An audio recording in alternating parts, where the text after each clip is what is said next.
A person who runs after money too much forgets his family. He has no time for his family. The husband and wife may meet somewhere on the airport or may just wave at each other sometimes, you see, crossing each other. Or the children suffer the most. And in that case, the women also then take up with the men. They compete, what's wrong? They start copying men. And in doing so, when they compete with each other, then what happens? That this family life gets disturbed. The woman of the household is dissatisfied, her ego is not satisfied. In olden times, the man used to go in the jungle and get all the wood cut, bring it home, and give it to the wife, and wife used to cook. There was no problem because there was barter system. He could see her working in the household. Now the husband earns the money and the woman spends. I mean, that also requires some work, isn't it, to spend the money.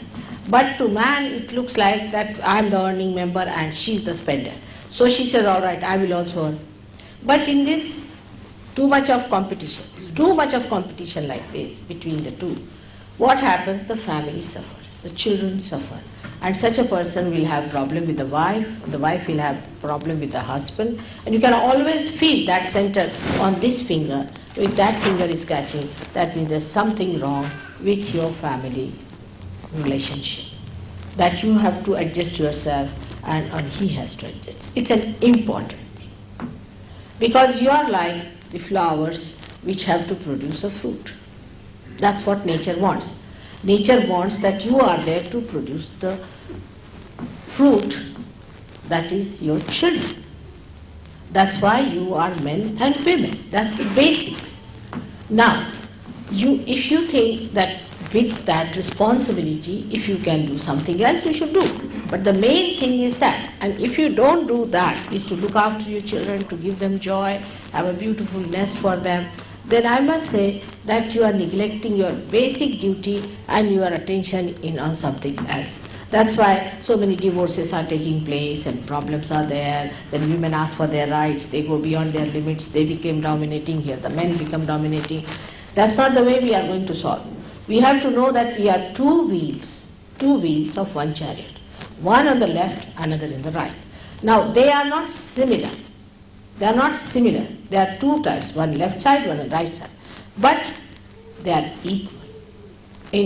Whatever they do, it's equal. They are to be respected equally in the same manner. And it is always so. For example, I had a girl who came to me and she was a private secretary. And she told me, Mother, you say this, but I have seen that all these men come and flirt with their private secretaries. So I said, all right, maybe so. But what does that matter? You see, that shows that something wrong with the man. He doesn't understand. He's off his head. He cannot enjoy his wife and he's running after other things. It's like having something in your house and you are looking at other things, you see. Like in India, if you go to somebody comes to your house, be careful about your things. But in England, I tell them, if somebody comes to your house, be careful about your wife. See, it's just a little difference between, but the second one is a dangerous thing because fundamental. The wife is the fundamental thing because you do not know what she will do, how she will react, and you do not know how the guest, because that is regarded as their freedom. But if you take away something from somebody's house, that's not freedom, because we can take away anything from somebody's house. Why should anybody arrest us? Because there is a free will for you to do what you like, is allowed to do what you like, but in that free will you are harming so many people and ultimately your society. Now these two wheels, as I said, are very important to God. Because so many great people want to take birth on this earth. So many great souls want to take birth on this earth. And if we behave in such a manner that all the time this chariot is this way going up or that way going up, I can tell you no child would be willing to be born in this place who are great people. Only the people who are of the worst type will be born. There will be hooligans, there will be horrible people with a horrid nature, and they'll spoil the whole atmosphere of the countries where husband and wife do not have good relationship. The children will be such hooligans and such horrible things that will be surprised that at the age of 8 years and 5 years they'll be committing murders and doing all kinds of such things that will be shocked. Now, between you and me, because you are also husbands and wife, and one thing it should be there, that we should not quarrel before our children. We should have all decency of husband and wife. There are so many things we do not do in the presence of our children. In the same way, we need not sit down and quarrel and say, I hate you and I hate you. I tell you, this is something you have to change a little bit in our language. In India, if somebody says, I hate you, it's regarded, that man regarded as the most unmannerly person. I mean, it's very bad manners to say, I hate you. How? I mean, it shows that you are a very low type of a person to say like that. But I hate you, so what? If you hate, so what? You are not God. If you hate me, what does it matter? Actually, if somebody hates someone, so what? That shows that person is not a good person, just to hate someone. I hate you is a way of expressing something that is, I feel, is very wrong for the family system. It shocks children. Children look upon you as ideals. When they are born, you should see them. Most of the children nowadays in Australia are born realized. I see them around when I went to the airport, and I see they are born realized. And they watch, and they're surprised, and they sulk, and they feel very sad. They don't take sides. They don't like the father to fight the mother to fight. And one other thing which you must understand, that a certain gradation has to be there. A woman is the strongest point of the household, like this Mother Earth is. She takes all the problems upon herself. Because she's the strongest. Who else can withstand this kind of weight on her? It's the mother only. In the same way, a woman in the house is the mother, and she has to bear up. You see, it's nice to have a husband who comes home and says whatever he likes and takes out all the filth on you, than to have a husband who is very sweet, hello, hello, and outside he goes like a bumptious tiger on everyone. Such a man you see, they are like children, I would say. They are like children. They have to take out their tensions on their wives only. And you should be an absorber of that. And that's the sign of a woman. A strong woman doesn't get easily disturbed by these things. She's not bothered.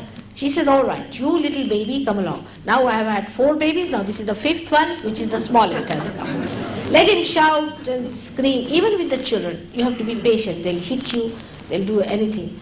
I would say that way in India, children are treated very kindly, and there are special things. They will do what they like when they are children. But when they grow up, we do not have teenage problem. We do not have problem when the children don't respect.